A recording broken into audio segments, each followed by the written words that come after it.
Keeping it real, keeping it real.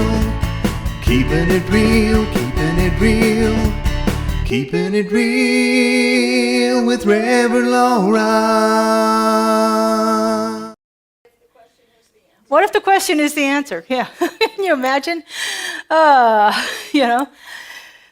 So I've been working with some concepts around questions and the quality of the questions that we ask in our lives. One of the people that I study is Joel Goldsmith, and he says this, and I couldn't find which book it's in, but it might be from one of his tape lectures that I've listened to, but he says that the quality of our life is determined by the quality of questions that we ask.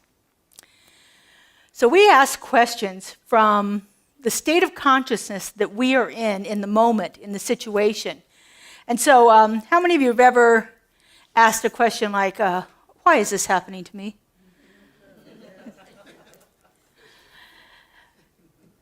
It's a lot different than asking some of the other questions that we can ask in our lives. So there's this concept that Ernest talks about us being on this ever upward spiral of evolution, that our consciousness is constantly moving upward. And so we revisit situations, but we revisit them at a higher level of consciousness. I really like that idea, that we were constantly moving. And even if I have to face the same challenge again, I'm a little bit more advanced than that. How many of you have seen this graphic? I tried to find it yesterday, but couldn't online.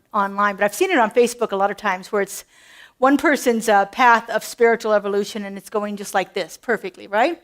And then there's my path of spiritual evolution, which is like this.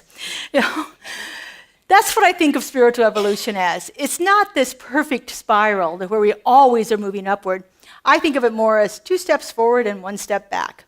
Because we constantly revisit things, and wherever we are and how we react to that situation determines how we're going to respond to it in what level of consciousness we're going to be responding to it in. Keeping it real with Reverend Laura.